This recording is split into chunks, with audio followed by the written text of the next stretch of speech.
No one taught you how to defend your mind. They showed you how to be productive, how to answer every external call, how to stay perpetually busy. But they never taught you how to guard the inner citadel. Welcome to Stoic Spectacled King. They never revealed how to stand sentry at the gates of your own thoughts, or how to repel the small, creeping invasions that chip away at your sovereignty day by day. So you must ask yourself, how much of your mind is truly under your own command? How much of your inner kingdom is now occupied by thoughts and anxieties you never chose, but somehow feel compelled to serve? The truth is not that you are weak or lazy. The truth is your fortress has been left unguarded for too long. You have been a ruler in exile from your own mind, watching as lesser things claim your mental territory, one distraction at a time. Real focus is not another productivity strategy. It is the profound act of reclaiming your throne. It is a quiet internal revolution against the chaos that you have allowed to settle within your own walls. If you are ready to stop being a subject to the world's endless noise and start becoming the true sovereign of your mind, then you are in the right place. The greatest threat to your inner rule is not a great army laying siege to your walls. It is the quiet, creeping normality of poor vigilance. It happens not in one dramatic overthrow, but in the thousand seemingly harmless choices you make, the ones that feel insignificant in the moment. A sentry who does not challenge a lone traveler will soon find his fortress overrun by an army in disguise. You check a single message. You respond to a comment that does not matter. You open one more tab. With each act, a small intruder slips past the gate. Your focus was not stolen. Entry was permitted. And what is worse, you rarely notice the cost of these small surrenders until the damage is already done. You tell yourself you are being productive because you are busy rushing from one small fire to another within the castle walls. But deep down, you know that being busy and being in command are two different things. Busy is the chaotic reaction to a fortress already breached. Focus is the intentional, unwavering gaze of a guard at his post.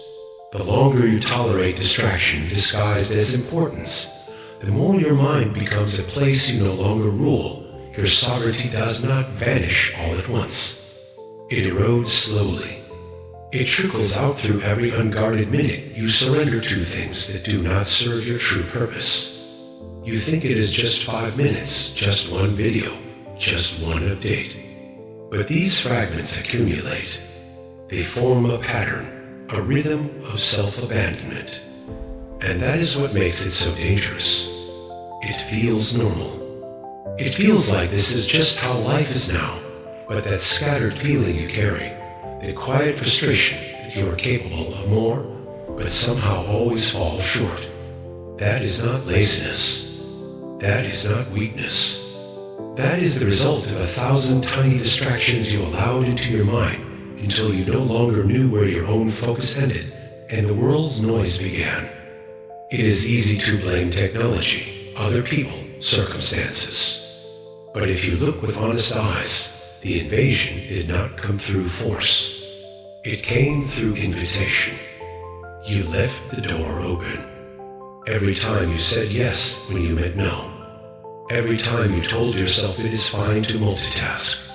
Every time you gave away your energy to things that did not deserve it. That is the truth most people do not want to face.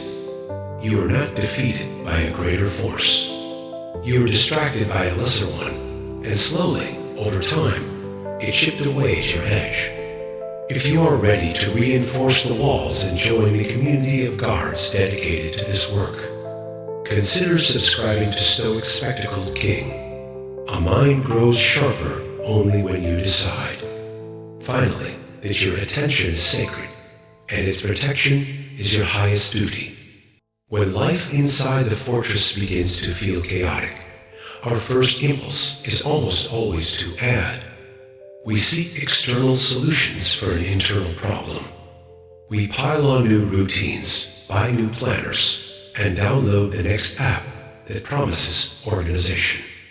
We make lists so long they become a source of stress rather than clarity. We convince ourselves that the answer must be more. More structure, more systems, more control. But have you ever stopped to consider that maybe the answer isn't more? Maybe the real breakthrough comes when you begin to remove, when you start looking at your life like a blacksmith looks at a raw piece of iron. The goal is not to build a sword by stacking more metal on top. The goal is to forge one by heating, hammering, and carving away everything that does not belong. The Stoics warned against this reliance on externals. We are told that growth is about accumulation, but that is a lie dressed as ambition. Real focus is not built on excess. It is revealed through reduction. You already have the capacity to be sharp, clear, and deeply present. What stands in the way is not a lack of tools. It is the clutter, the mental weight of every half-finished habit, every unnecessary task, every open-ended commitment you feel guilty about, but have not yet let go of the guilt. Those mental tabs running in the background, they drain more energy than any single task. It is like a blacksmith trying to forge a blade while carrying a backpack full of unshaped stones. He can build discipline, but if he never empties the load, his hammer swings will always be slower, weaker, and less precise than they could be. Most people do not struggle because they lack drive. They struggle because they lack space. Their mind is a crowded workshop, filled with noise, half-finished projects, and the pressure to do it all. So instead of moving forward with clarity, they freeze in place, overwhelmed by what they think they must carry. That is the hidden danger of modern life. We mistake movement for progress, busyness for productivity, and chaos for commitment. But real commitment is clean. It is simple. It is chosen. It does not require a dozen open projects to feel valid. In fact, the more serious you are about something, the less room you leave for anything else. We tend to collect goals like souvenirs, motivated in the moment, forgotten over time. And yet, each one leaves a trace, a whisper in your mind that reminds you of what you said you would do but have not done yet. These silent burdens do not just take up time. They take up presence. They dilute your focus because your attention is split between what matters now and what is still unresolved. You are not scattered because your goals are bad. You are scattered because you are trying to carry too many of them at once. The irony is we hold on to all of them, hoping one will lead to a breakthrough, not realizing the real breakthrough happens the moment we let most of them go. Marcus Aurelius wrote, "If you seek tranquility, do less, or more accurately, do what is essential." That is not advice from a man with too much free time. That is wisdom from someone who carried the weight of an empire and still understood that peace was found not in doing more, but in doing what truly mattered. The truth is your energy was never meant to be divided endlessly. You are not designed to multitask your way to meaning. You are built for depth, and depth does not come from juggling. It comes from cutting away ruthlessly, courageously, and without apology. There is a quiet moment that happens just before you say yes when your principles tell you no. It is small, almost invisible. But if you catch it, you will feel the tension, your body hesitating, your thoughts racing, a subtle pull in your chest.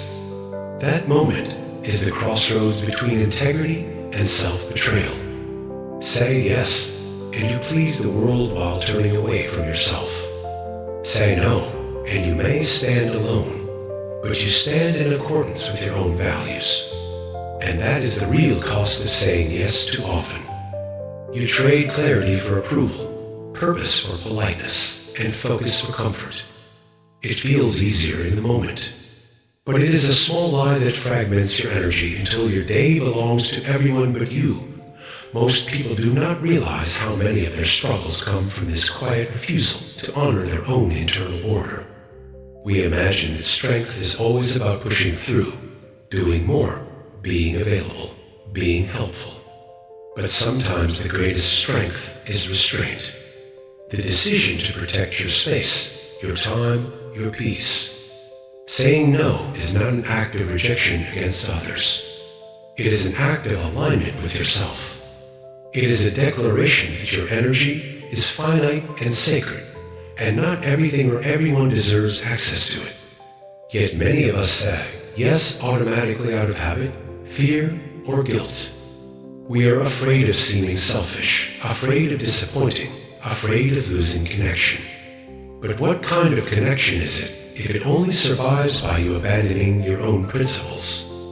When you constantly say yes to things that do not align with who you are or where you're going, you begin to live a life that feels strangely disconnected. You are busy yet unfulfilled, surrounded yet unseen. You become everything to everyone and nothing to yourself. That is not generosity. That is a slow erosion of the soul. You cannot give what you do not truly have. And when your boundaries are soft, your focus gets blurred. Every yes to something misaligned is a no to the deeper work your life is asking you to do. And that is the trade most people do not see until it is too late. The Stoics understood this deeply. They taught that you cannot live in harmony with yourself while living in conflict with your values. To live with integrity means your choices must reflect your purpose, not someone else's opinion. It means your time must reflect your priorities, not someone else's urgency. And that is where real courage lives, not in being loud or aggressive, but in quietly refusing to betray your own direction, even when it is uncomfortable. Because saying no will make people uncomfortable. It will disappoint. It may confuse others. But you are not born to be understood by everyone. You are born to be deeply aligned with yourself. It is important to remember that saying no is not about being closed off. It is about being honest.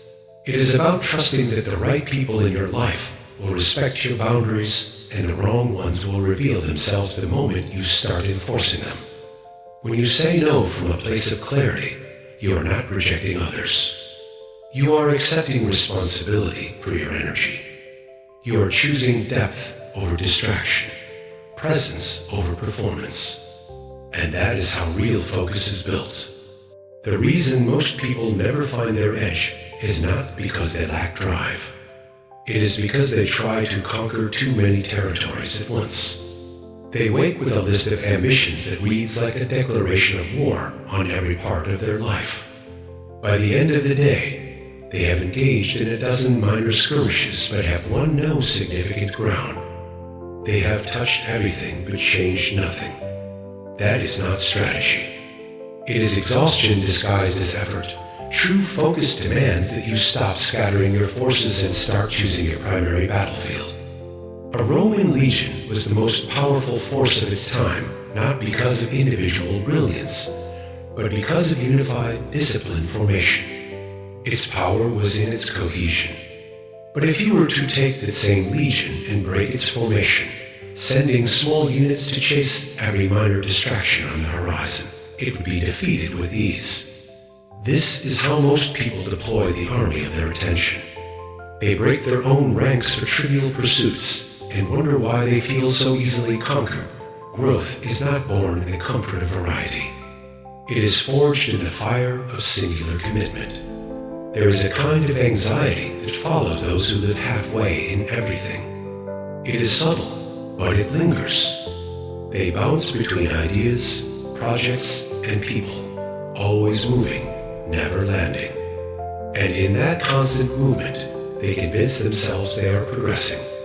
But if you never stand still long enough to go deep, you never build anything solid. You skim the surface of your potential and wonder why you still feel empty. The uncomfortable truth is this: you cannot go deep when you are constantly looking sideways. You cannot conquer anything while you are flirting with everything. There is no greatness in divided attention. The Stoic philosopher Seneca taught that you must commit yourself to a single path if you wish to arrive anywhere. That commitment starts with your own decisions. You want command over your life? Learn to obey the mission you set. Not when it is easy, not when it is fun, but especially when it is dull, difficult, and invisible to everyone else. This is where discipline becomes something more than routine. It becomes devotion, not to outcomes or applause, but to the process itself. That is what separates those who dabble from those who dominate. They obey the path they chose, and they walk it with full presence. Mastery does not arrive by accident. It requires full immersion. It asks that you plant both feet in one place and stay long enough for something real to grow. That could be your craft, your physical health, your inner discipline, your business, but it must be one primary focus. You can pivot later, but at the beginning, you must go narrow before you go wide. If you are trying to change everything at once, you'll dilute your energy and destroy your momentum. You cannot build multiple empires with a single army. Choose one battlefield.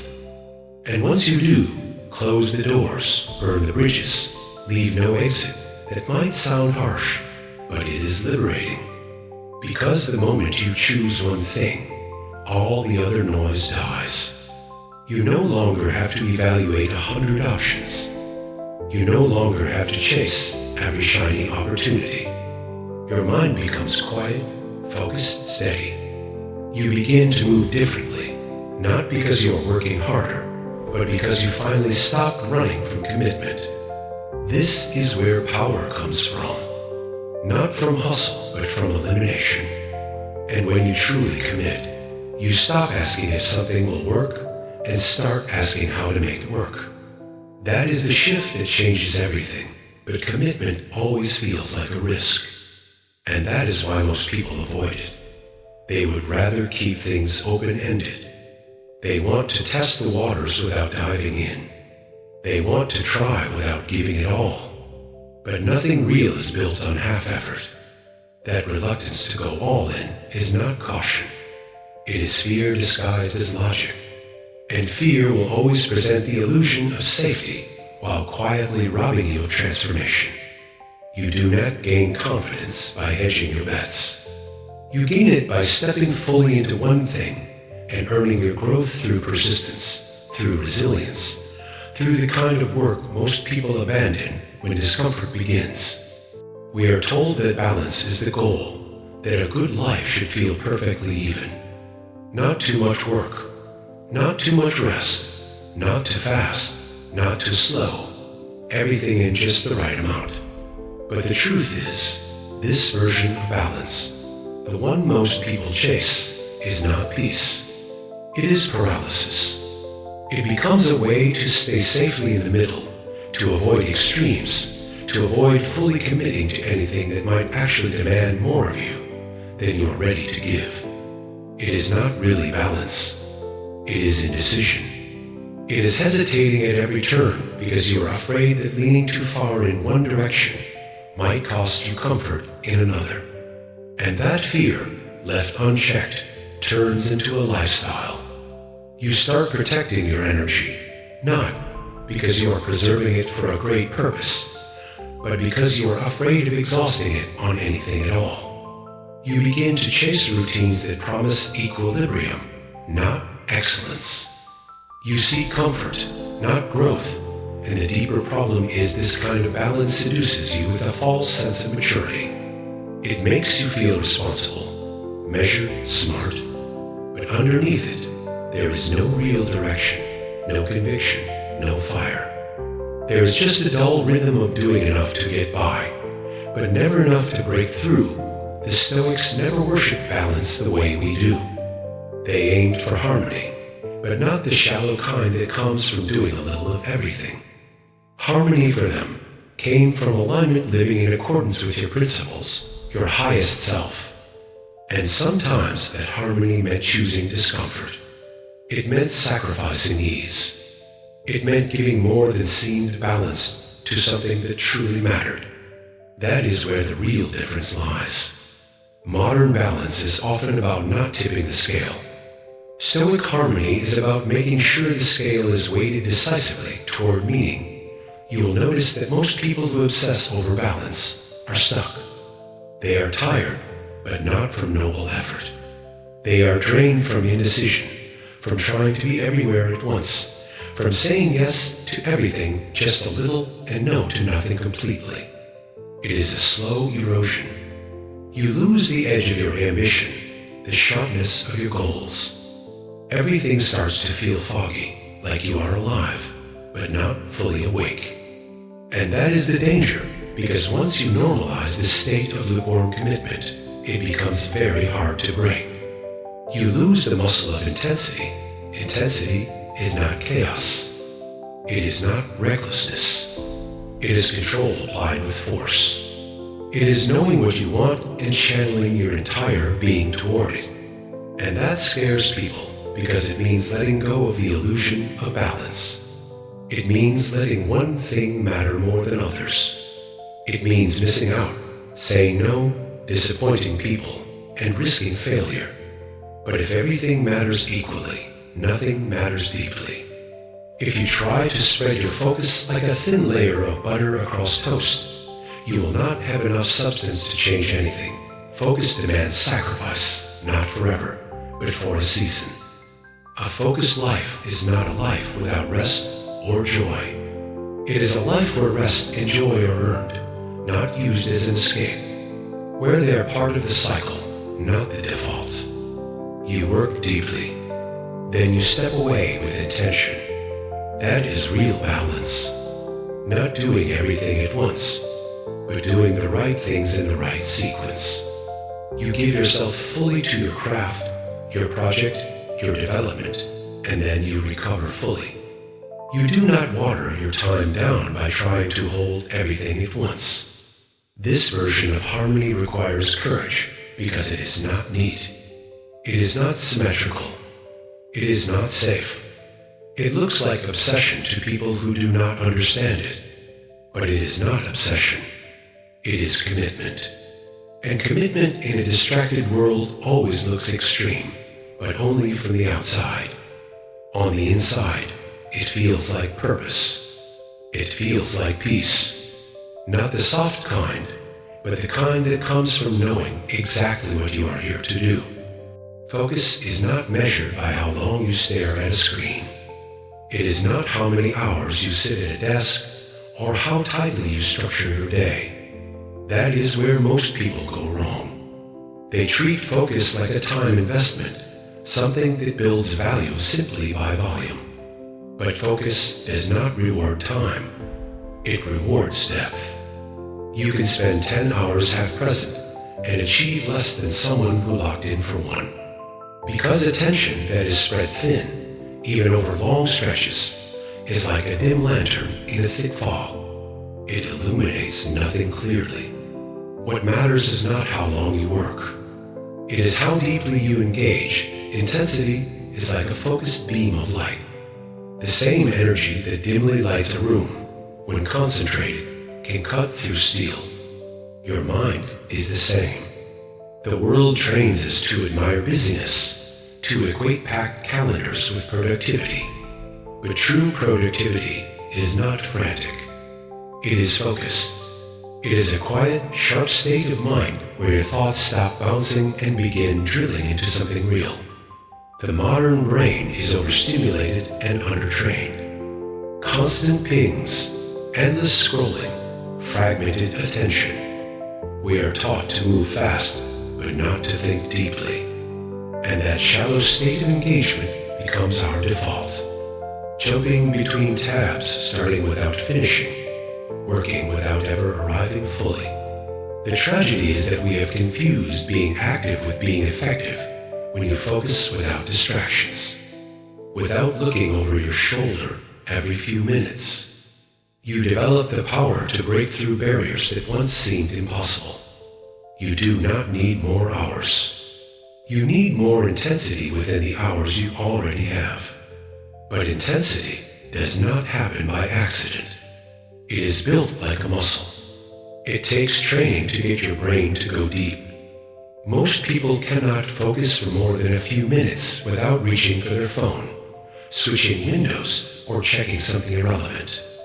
Not because they are lazy, but because they have never practiced intensity. Depth feels foreign to them. It feels unnatural to do one thing, and only one thing with complete presence. But the more you practice it, the more it becomes your edge. You do not need a perfect environment or a 4-hour block of free time. What you need is the discipline to show up fully, even if it is just for 1 hour. 1 hour of undiluted work can often do what 5 hours of scattered effort cannot. Because when your mind is fully engaged, it sees what it normally misses. It solves problems faster. It creates more original ideas. It connects dots that others overlook. This is the kind of work that feels effortless on the outside, but inside, it is like your whole being is tuned to one frequency. That is what intensity feels like. Not forceful, but precise. The problem is most people want intensity without discomfort. But the truth is, you have to pass through discomfort to access real depth.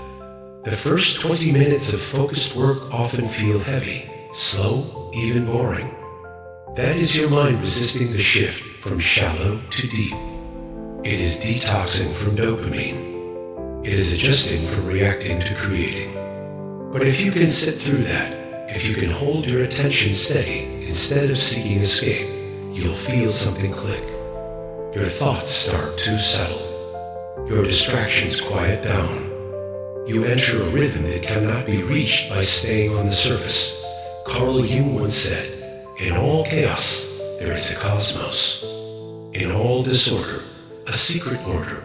That is the gift of intensity. It reveals the hidden structure beneath the noise.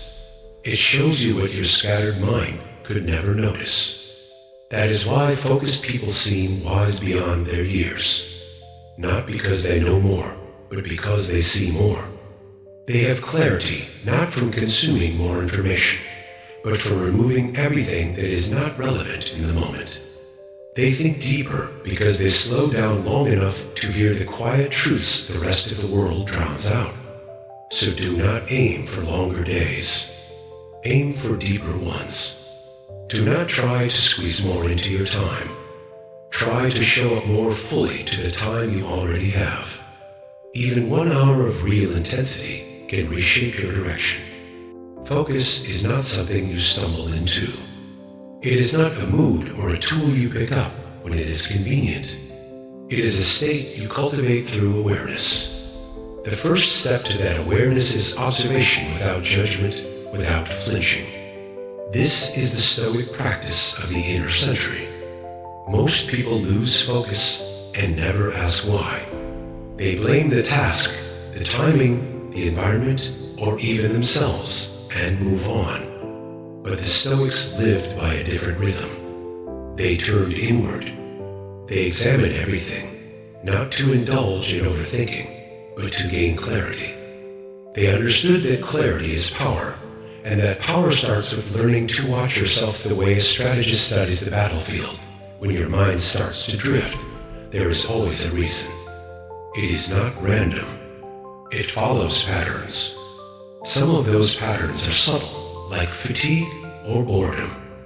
Others are emotional, self-doubt, fear of failure, the urge to avoid discomfort. But unless you take the time to slow down and observe, you will never see them. You will keep reacting instead of responding. You will keep reaching for focus like it is a switch, instead of realizing it is a relationship with your own attention, your own triggers, your own thoughts. And like any relationship, it needs to be understood before it can be improved. Every time you sit down to work and your attention slips, that is not a failure. It is feedback. It is your mind telling you something. Maybe you are overwhelmed. Maybe you are unclear about what really matters. Maybe you are chasing too many things at once. But if you never ask, if you never pause long enough to really notice, then you never learn. And if you do not learn, you repeat the same mistakes, over and over again.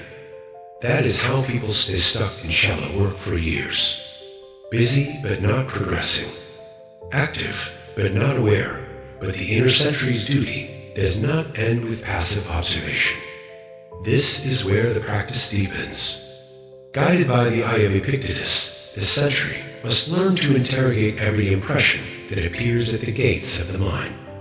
The sentry must challenge it. What are you, and where do you come from? Is this thought rooted in fear or in habit?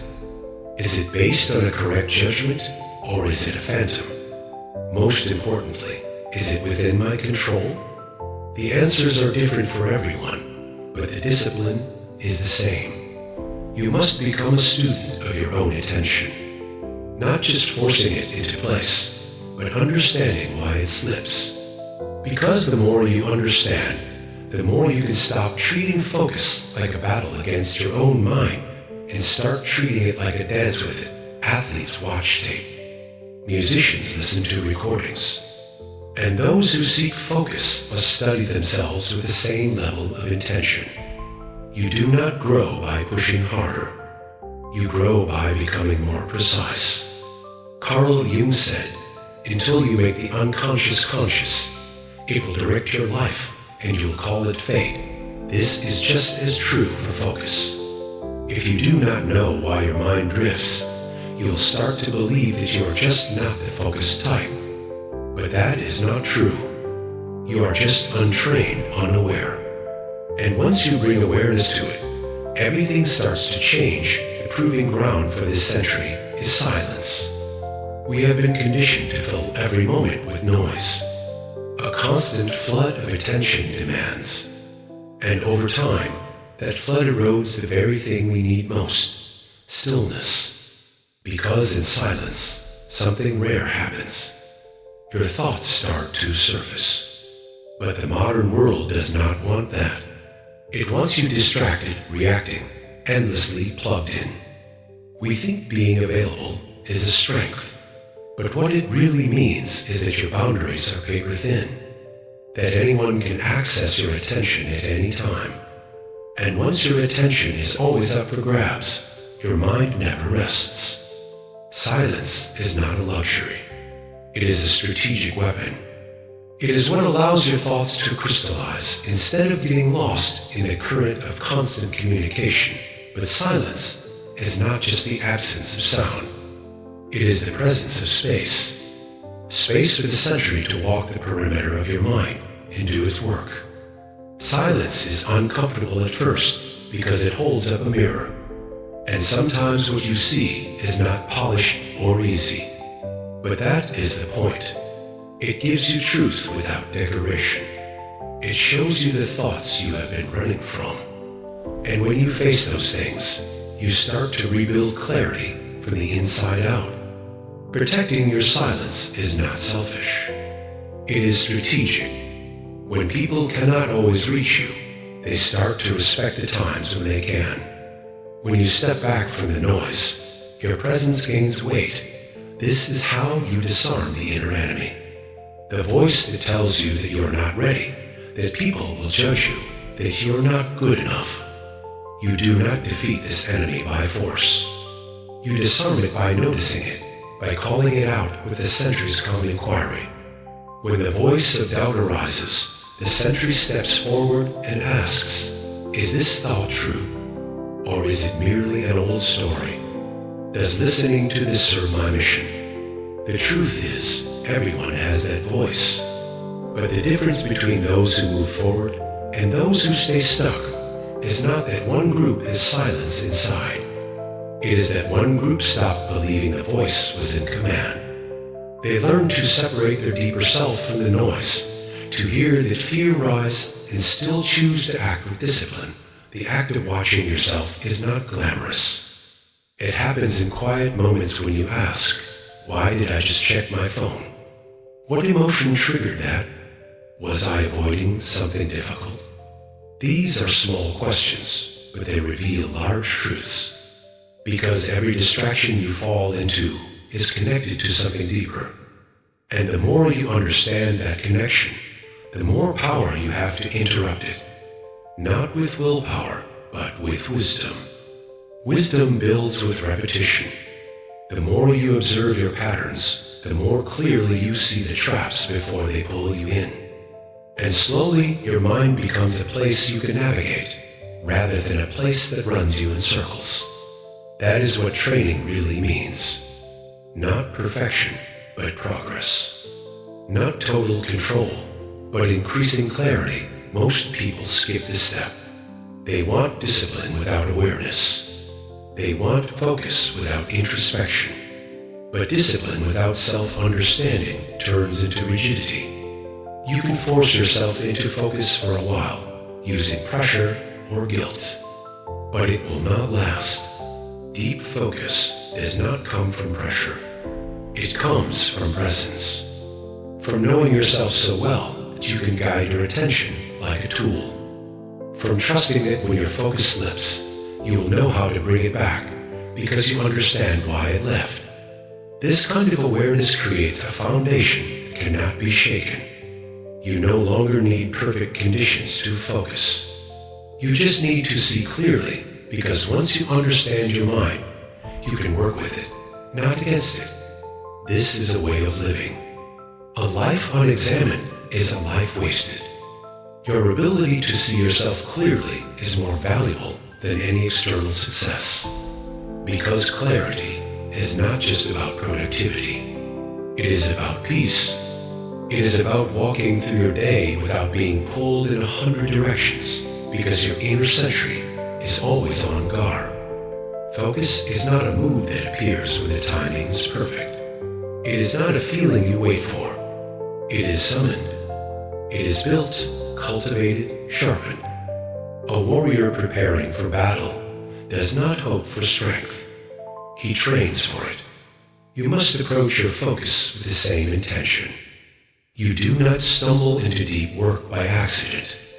You arrive there by design, by creating rituals that tell your mind, your body, and your environment, now we begin. There is something ancient about this. Throughout history, warriors and artists alike have understood the power of ritual. Not because rituals are magical, but because they are psychological. They mark the shift from the ordinary to the extraordinary, from the casual to the committed. This is the first step in the forge. A ritual does not need to be complicated. It just needs to be consistent. Maybe it is as simple as opening a specific notebook, sitting in one chair, or brewing tea in silence. These rituals are not just habits. They are triggers. They do not just organize your time. They prime your state. They are the act of placing the raw iron of your mind onto the anvil, ready for the first hammer blow. Most people try to focus in a state of mental chaos. They go from a flurry of messages into tasks that demand depth. No buffer, no transition. They then wonder why they cannot stay engaged. It is because the mind does not switch gears instantly. The nervous system obeys patterns. And rituals are those patterns. They train your brain to associate specific actions with specific outcomes. Over time, the ritual becomes the door, and your mind learns to walk through it. When your brain knows what is coming, it stops fighting. It stops scanning for distractions. It locks in, not because you forced it, but because you prepared it. You created the conditions for it to work with you. That is the difference between chasing focus and creating it. The deeper benefit of ritual is what it protects you from. It protects you from indecision, from the friction that builds when you have to convince yourself to start. With a ritual in place, you do not negotiate with your impulses. The ritual removes the question.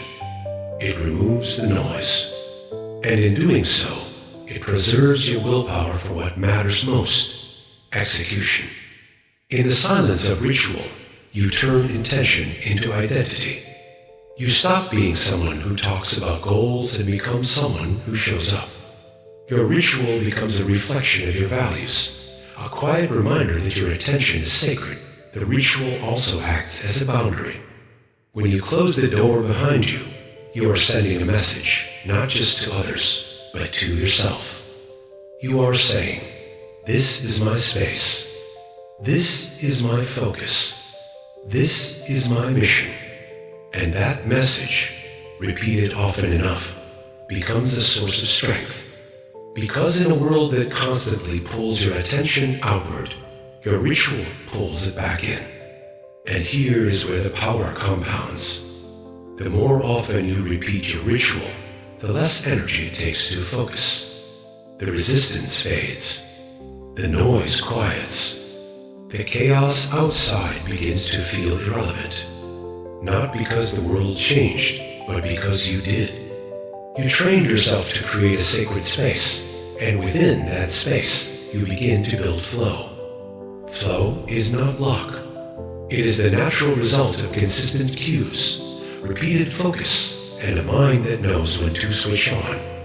And rituals are the switch. Now, add the fire. The mind does not naturally lean toward structure. Left on its own, it leans toward comfort. It avoids friction. And in that ease, we lose our edge. Comfort is deceptive. It flatters the ego while starving the will. This is why most people stay the same. They protect themselves from the very conditions that would force them to rise. Pressure feels uncomfortable, and so we label it as bad. But pressure is the fire of the forge. It is the heat that makes the iron malleable, ready to be shaped. You do not become sharp by doing what is easy. You become sharp by doing what is necessary. There is a difference between fake pressure and chosen pressure.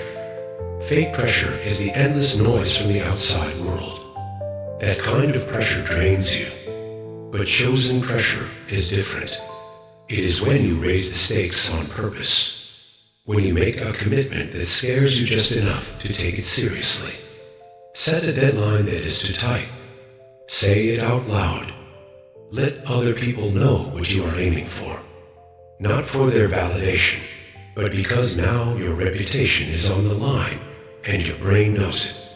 Suddenly, you stop browsing. You act. You adapt. You make decisions faster because a decision is no longer an option. That is the beauty of pressure. It removes the cushion and replaces it with urgency. Seneca said, "It is difficulties that show what men are, and difficulty is exactly what most people avoid." But pressure is a kind of confrontation with yourself. It is not there to break you. It is there to show you what you have been hiding from. The moment you choose to step into pressure, you become someone else. Someone more capable, more focused, more alive. This is not about burnout. It is about controlled fire. You do not let it consume you. You channel it. And when you do, you begin to crave that edge. Not the chaos, but the clarity that pressure brings. You learn that you are not fragile. You learn that you can take a hit and keep moving. And the more you do it, the more you trust yourself under tension. That trust is what most people never build because they never put themselves in situations that demand it. You grow confidence the same way you grow muscle, by putting resistance on it. You do not wait for life to test you. You test yourself. Pressure also reveals what does not matter. When you are under pressure, you have less time for fluff. You focus on results. The non-essential falls away. What you are left with is a mind sharpened by urgency and refined by constraint. You stop being someone who hopes to stay focused and you become someone who has no option but to be. After the fire and the hammer comes the quench. The red-hot, newly shaped blade is plunged into water. This is the moment of stillness. We often confuse stillness with passivity, as if sitting in silence is unproductive. But the truth is, stillness is the most critical stage of tempering. It locks in a new form. It is a disciplined state that goes against every modern instinct. In stillness, you face the parts of yourself you have been avoiding. And sitting through the discomfort without fleeing is where a resilient mind is built. The quench is what gives the blade its strength. Without it, the steel remains brittle. Silence is not empty. It is full of signals, and only the still mind can hear them. What you notice when you are not being pulled in 1,000 directions reveals who you really are. In that realization, you get a choice: to keep running or to begin training. Stillness is a form of mental weightlifting. Every second you resist the urge to react, to check, to consume, you are strengthening your attention. And attention is everything. Epictetus said, "No man is free who is not master of himself, and mastery begins in solitude, in the quiet discipline of noticing your own mind before it is hijacked by the world." It starts when you treat boredom not as a problem, but as a test. The average mind runs from boredom. The powerful mind leans in. It knows that if you can sit through that initial discomfort, something deeper will surface. A sense of inner gravity. This does not mean retreating from life. It means entering it more consciously. The person who practices stillness is not avoiding the world. They are preparing to engage with it more effectively. Just as a blade must be quenched and sharpened before battle, your mind must be honed before it is thrown into chaos. Stillness becomes the whetstone, not the absence of action, but the refinement of it. And in that stillness, a hierarchy emerges. You are no longer drowning in your own to-do lists. You are not treating every task as if it holds equal weight. The forged blade has one purpose: its edge. Everything else about it serves that purpose. The mind that has been through the forge learns to rank ruthlessly. Because when everything is important, nothing is, we confuse motion with progress. But checking off 20 minor tasks rarely gets you closer to the life you want. The problem is not your schedule. It is your lack of a hierarchy. Focus is not just about removing distractions. It is about knowing what deserves your full weight and letting the rest fall away without guilt. That clarity does not come from impulse. It comes from the stillness of the quench, from defining in advance what matters most. Because when you do not define your priorities, the world will hand you theirs.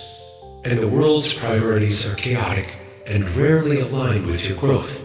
Marcus Aurelius wrote, "The chief task in life is simply this: to identify and separate matters so that I can say clearly to myself, which are externals not under my control, and which have to do with the choices I actually control, that clarity creates internal order. Without that order, focus is impossible. You do not just need a calendar. You need a compass. A powerful mind does not aim for everything. It picks its targets with precision. You must ask yourself, does this action serve the mission, or does it just make me feel busy? It is a brutal honesty, but it is also freeing. Because once you know what truly matters, you stop apologizing for saying no. This hierarchy includes people, thoughts, and habits. You have to create a filter for your attention. That filter says, if it does not build me, it does not belong. That filter honors creation over consumption, depth over dopamine. That filter protects your mind like it is sacred ground, because it is. You do not owe everyone access to your attention. You owe it to yourself to guard it. You are not building a wall. You are building a system. A system that supports your values. A system that says my peace is not up for negotiation. My focus is not up for auction. My priorities are not a democracy. Once that structure is in place, life gets quieter, simpler, but also more powerful. Your actions are no longer scattered. They are aligned. Your effort is not diluted. It is intensified. There is a moment when the things you once had to fight for clarity, control, discipline, start to feel less like a struggle and more like your nature. You do not need a list of habits to pull yourself together. You just do what needs to be done. Not because it feels good, but because it is simply who you are now. Focus, when deeply lived, stops being a task and becomes a form of presence. You are no longer pretending to be the person in control. You are the one who leads from within. You are no longer the blacksmith laboring at the forge. You have become the blade. That is when everything shifts. You are not debating whether to stay committed. The decision has already been made. From that still, centered place, your actions move with precision. Clarity is magnetic. It does not chase. It draws. And that is the essence of becoming the weapon. You do not need to display your sharpness. You simply exist in a state that is naturally effective, decisive, disciplined. Most people wait for a crisis to get serious. But when focus becomes your default, you do not need the world to shake you awake. You are already awake. This is not a temporary sprint, but a sustained internal evolution. The kind that endures through monotony and resistance. Plato said, the first and best victory is to conquer self. That victory happens in quiet moments when you choose focus over impulse. Over time, those choices stack. They form a character. Until one day, you realize you are not pretending to be strong. You have become it. When your mind is trained to obey your will, distractions lose their power. That is real freedom. Not the absence of demands, but the presence of inner command. You control where your energy goes. You decide what is worth your time. And that control is calm, alert, ready. Like a blade kept sharp but sheathed. It is not drawn for every small battle. But when it is, it cuts clean. There is beauty in that. In becoming someone who does not just chase focus in moments, but embodies it in motion. You walk differently. You think differently. Even your silence speaks. Because when you carry focus like armor, you do not need to prove your worth. You live it. You begin to operate from a deeper rhythm, one that is not dictated by trends or moods. It comes from your own inner command. When you hold the reins of your mind, life does not pull you. You steer. And no matter what storm you step into, your clarity becomes the anchor. This does not mean perfection. But even in moments of doubt, a part of you never forgets the path. You return quickly. You reset faster. Because focus is no longer a performance. It is a return home to what you have built inside out in time. You realize you do not need the world to slow down to find peace. You carry your own pace. You do not need others to understand your choices. You have already accepted them.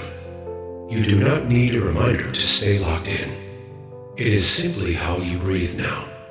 This is the essence of becoming the weapon. Not something forged by rage, but by consistency, control, and inner fire. By a mind that no longer leaks energy into what cannot be changed, but channels that energy into creation, discipline, purpose. When you live like this, life changes. Not because life itself becomes easier, but because you become stronger. Strong enough to endure, quiet enough to listen, focused enough to cut through the fog. And that focus, it no longer flickers. It burns. Steady, relentless, free. Because the final stage of mastery is not about doing more. It is about becoming more.